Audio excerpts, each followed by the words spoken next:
Binabantayan ngayon kung titindi ang pagsabog ng Bulkang Canlaon sa Negros Island. Kasunod yan ng eruption kagabi at ash emission kaninang umaga na ang resulta, mga barangay na nabalot ng abo. Mula sa La Castellana, Negros Occidental, nakatutok live si Eileen Pedreso ng GMA Regional TV. Eileen? Ivan, mga kapuso, nananatili normal ang sitwasyon sa Negros Occidental matapos ang moderately explosive eruption ng Mount Canlaon kagabi. Ramdam naman ang pangamba sa mga residente sa pagputok ng bulkan.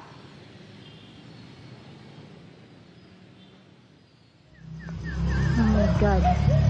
Pasado alas 8 kagabi, nagdulot ng takot ang pagsabog ng Canlaon sa Negros Island. Makapal at maitim na usok ang namataan ng mga taga-barangay Biak na Bato sa La Castellana, Negros Occidental. Ayon sa PHIVOX, moderately explosive eruption ang nangyari sa Canlaon na tumagal ng 3 minuto.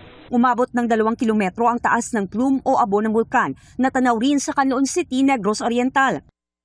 Sa pagmamaktol ng bulkan, umulan ng abo. Gaya sa barangay Mailong sa Bago City, ayon kay Yus Cooper Lizel, tumigil ang ashfall pasado alas 9 ng gabi, pero amoy pa rin nila ang asupre. Kaninang umaga, 3 pang ash emission ang naganap sa Canlaon na ayon sa PHIVOX ay umabot sa 300 metro ang taas. Kita sa drone video na isang residente sa Bago City kung paanong namuti dahil sa abo ang mga bahay, puno at halaman.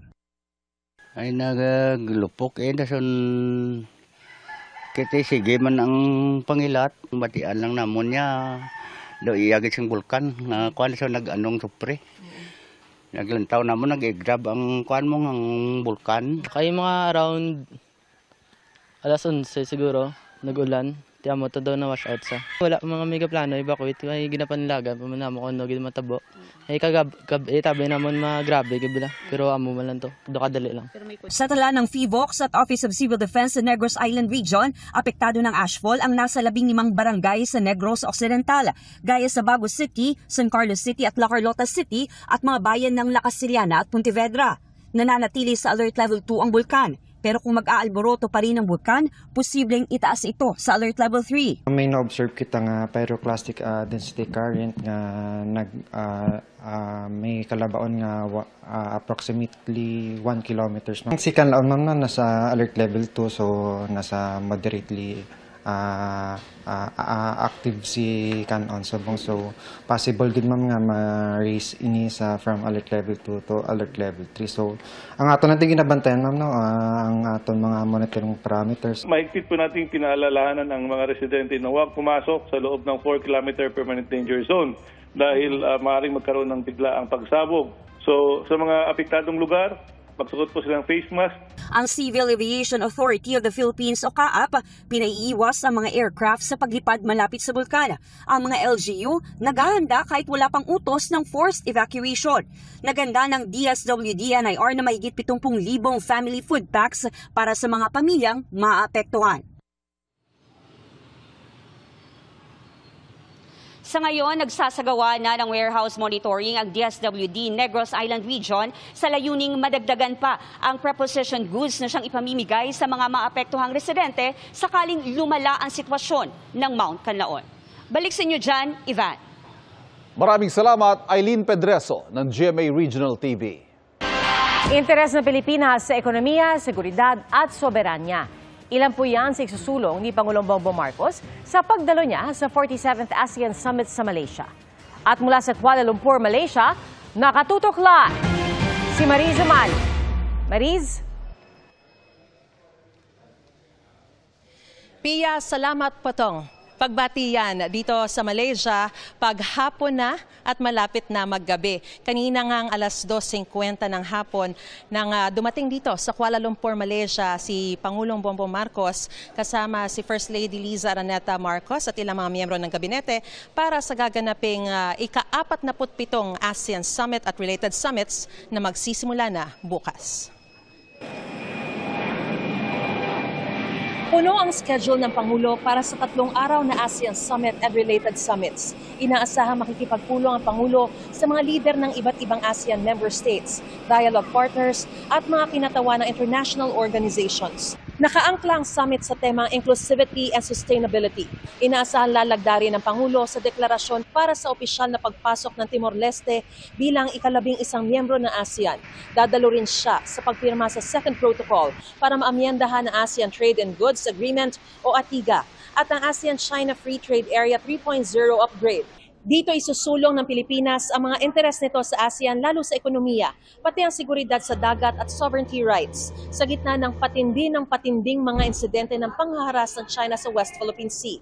Sa kabila ng tensyon, tiniyak ni DFA spokesperson Assistant Secretary Angelica Escalona na mananatiling aktibong katuwang ng bansa ang China at Estados Unidos sa mga usaping pang-ekonomiya. May mga bilateral meeting din ang Pangulo.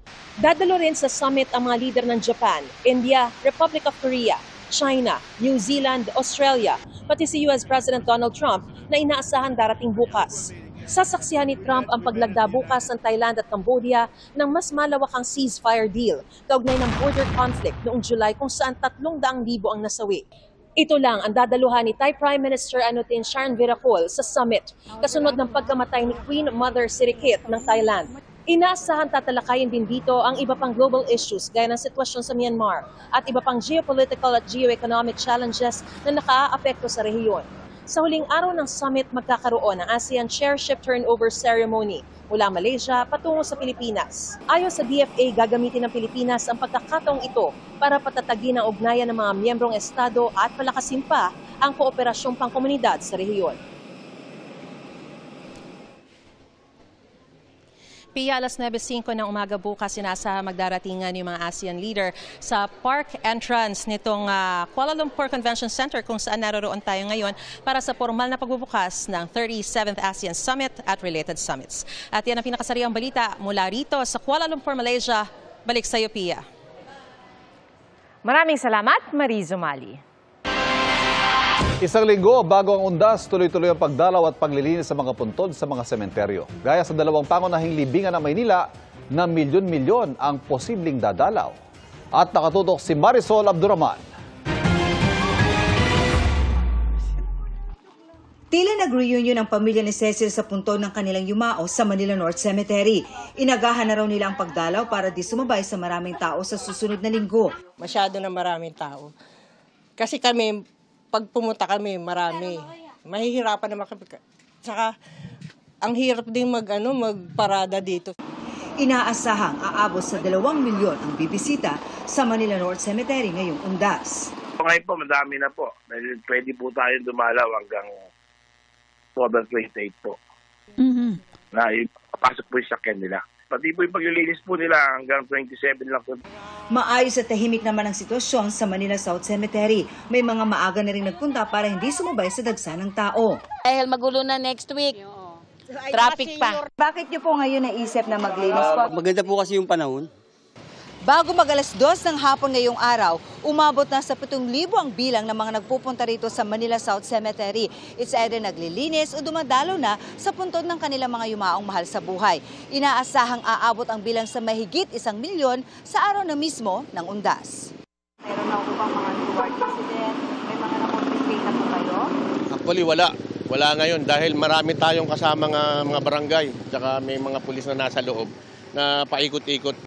Bantay saradong sementeryo ng CCTV cameras at magdedeploy rin ng 2 drones simula October 31. Bukod sa mga bawal dalhin sa loob, bawal din mag-overnight sa North at South cemeteries. Para makatulong sa pagdalaw ng mga naliligaw o kaya di makita ang puntod ng kanilang mga yumao, mayroong puntod finder ang Manila North at Manila South Cemetery. Para sa GMA Integrated News, Marisol Abduraman, nakatuto 24 oras. Mga kapuso, magpa-full tank na dahil sa huling Martes bagong undas, may nakaambang taas presyo sa petrolyo. At sa tansya po ng Unioil, piso at 70 sentimo hanggang piso at 90 sentimo ang posibleng taas presyo sa litro ng diesel. 90 sentimo hanggang piso at 10 sentimo naman sa gasolina.